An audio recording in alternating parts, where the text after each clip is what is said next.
What's the cost of making the jump from casual to competitive ready in Flesh and Blood? In most cases, we can enjoy the majority of this game for a fraction of the cost of a fully tuned deck. That said, it would be a bit disingenuous to claim that a budget deck can give you the exact same experience for each hero. So where does that price jump really occur, and where does it become absolutely necessary? So to that end, we're discussing 4 of the top performing decks at recent FaB competitive events, digging into where the cost came from, and how that translates to us in terms of worth. A huge shout out to our channel members for supporting what we do here. If you want to get involved with the channel and the Dice Commando community, please consider joining as a channel member. Remember, these videos are only possible with your support. You can show that support with a like, a subscribe, and by leaving us a comment and sharing your feedback. Community first, and go Commando.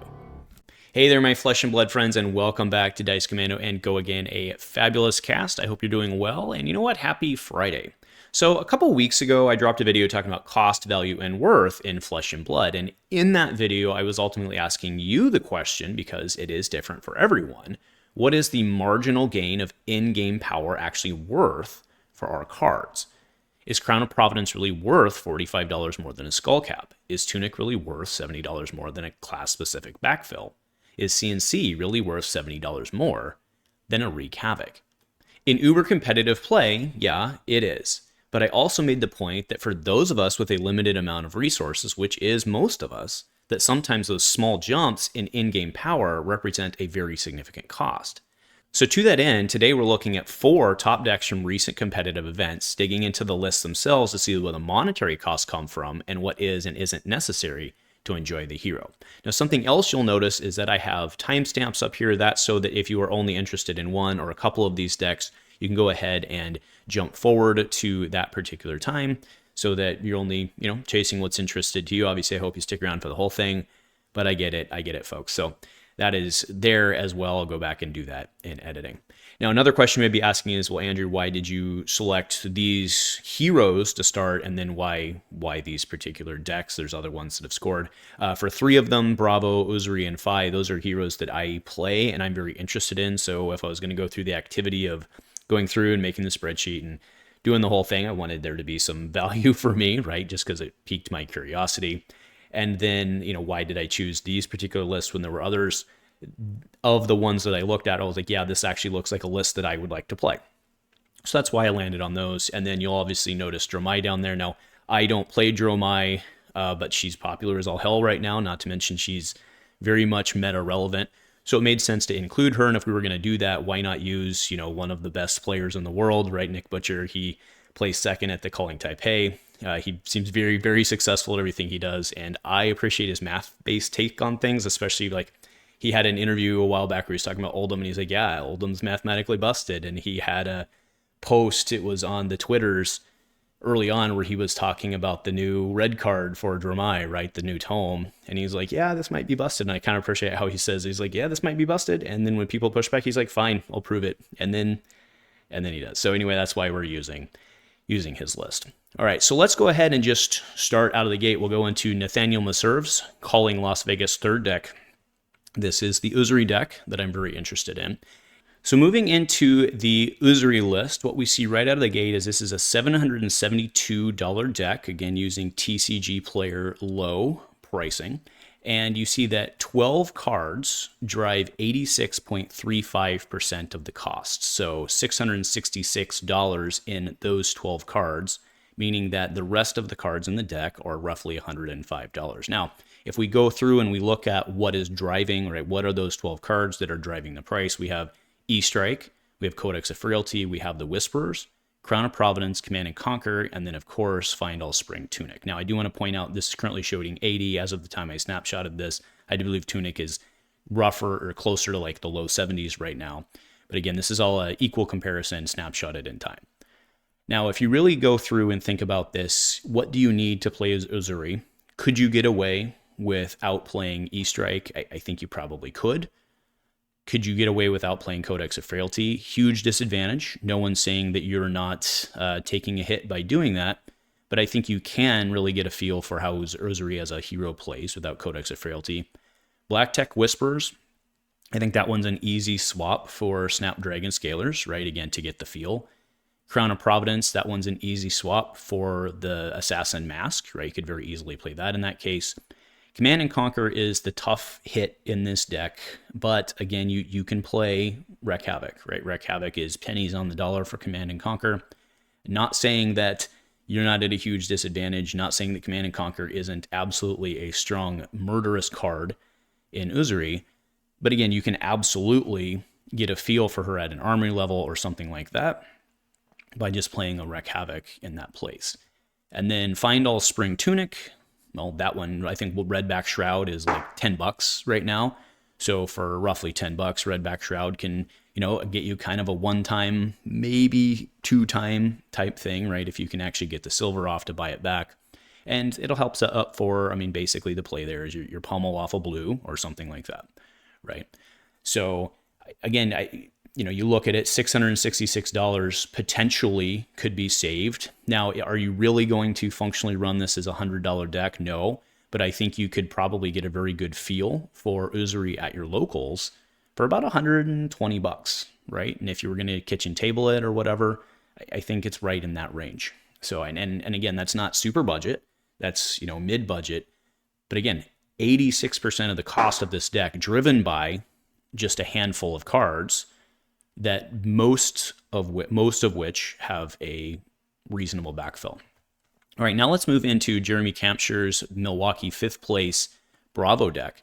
So again, this is a deck, it's just a basic Bravo deck for the most part, right? There's not a lot of like special stuff going on here, which is why I love Bravo. Lots of blues, very consistent, has a good weapon. This deck, another good thing about this deck is it's only a $365 deck, okay? Now, 81% of the cost of the deck, just shy of $300, is being driven by only 9 cards in the deck.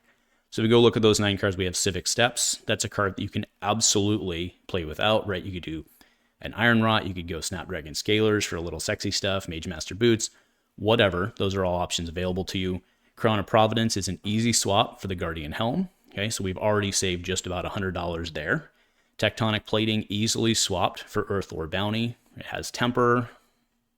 Basically, it blocks the same, has Temper. Sure, you can't feed the Surge. It's a thing, but you can absolutely do that swap. Starstruck is another easy swap. Again, we've talked about this in previous videos. No one's taking away how amazing Starstruck is. It's a fantastic card, but you have Righteous Cleansing to backfill. You even have Disabled to backfill.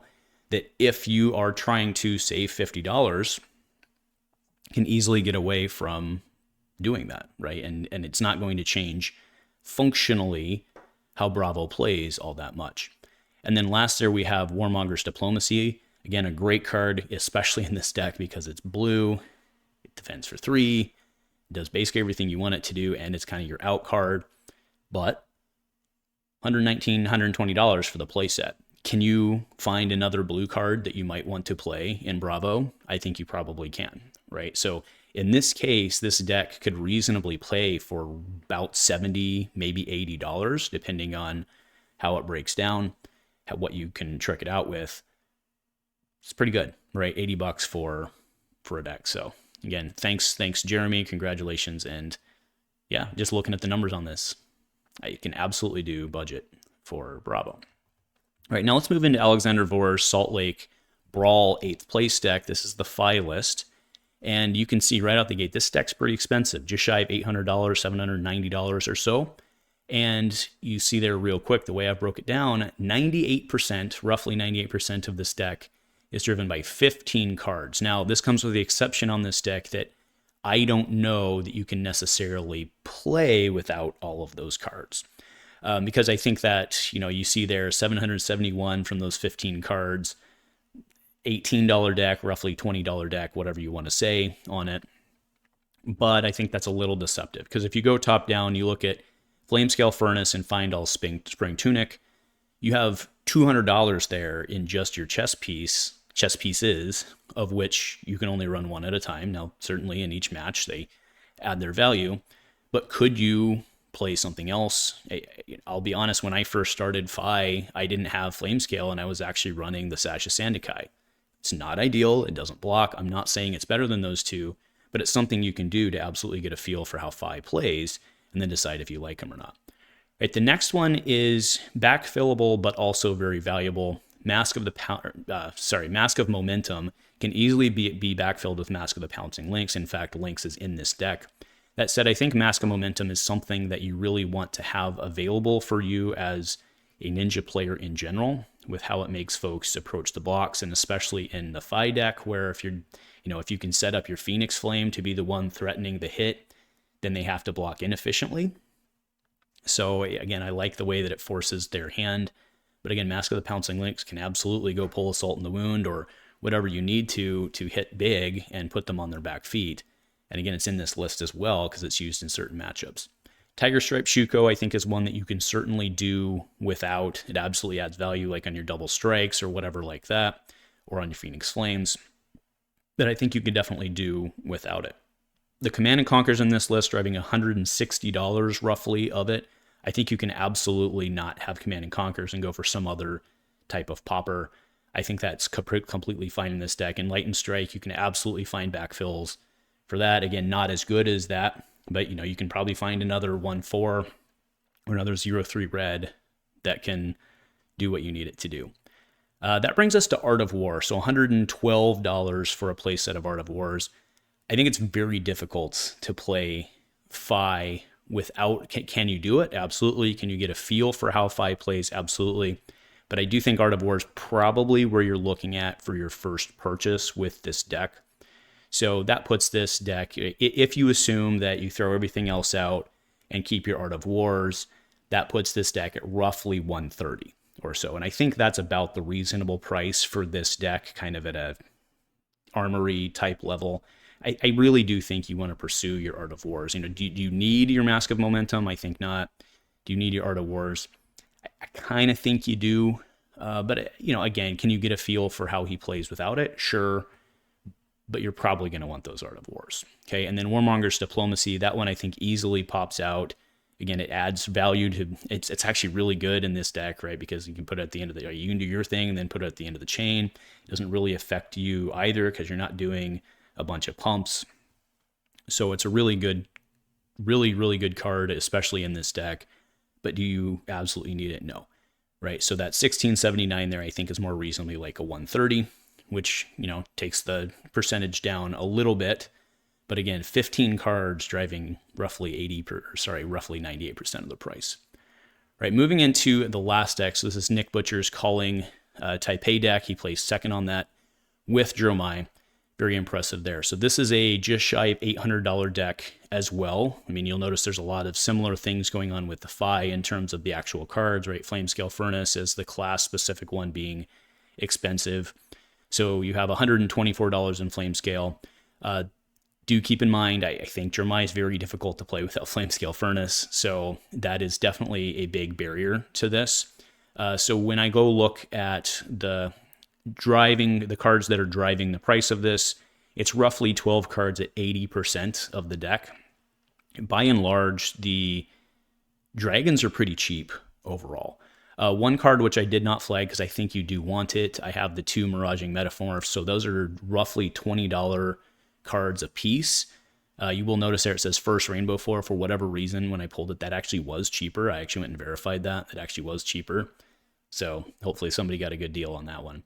But again, you're looking at roughly $20 for Miraging Metamorphs. I think it's valuable, so I didn't flag that one as being a driver. If you did not want to play Miraging Metamorphs, it would obviously pull another $40 off the price for you, bring you down to like roughly $120. Okay, 3 Tome of Imperial Flames.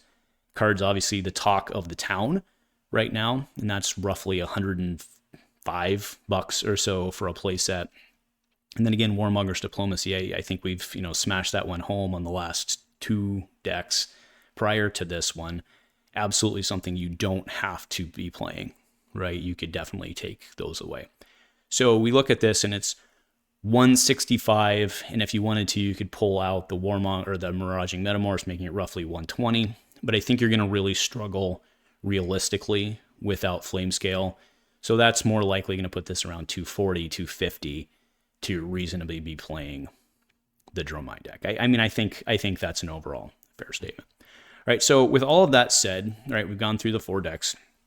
You look, to be very clear here, right, 100%, it is not a unique thing in TCGs, right? That what we're seeing here, where a small number of cards in the deck is driving the majority of the price of the deck, is not a unique thing in TCGs. That is not a FaB related complaint, right? And it's not a complaint at all. It's not a FaB related observation, I should say.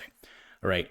But what we need to keep in mind is, with all this talk about FaB is too expensive, or is it worth it, or whatever angle you want to come at it at, you can absolutely still be playing this game at a core fundamental level for fractions of the cost, right? I think in most of these games, you know, like the Bravo deck, like a $60, $70 deck, to like be playing like non-commoner, like pretty legit deck, that's pretty darn good, right? In fact, I think in TCGs, I think that's actually phenomenal.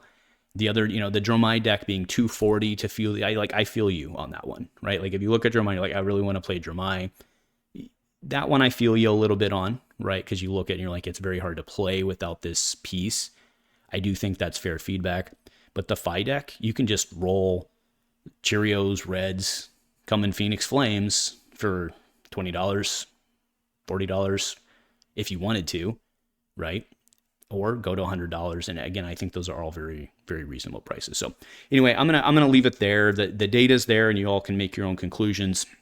But what I was trying to show is exactly what I just mentioned, right? By and large, you can play this game for a very affordable entry price if you really want to start learning how to play the game. And then again, you upgrade over time as you get better and you learn more and you get reps and you become a much better player. So anyway, thanks for joining me. Let me know in the comments below, if you haven't already, what your thoughts are on this. I know a little bit of a longer episode, but I thought there was some really interesting data to be seen. So anyway, folks, that'll do it for me. Happy Friday, and go Commando.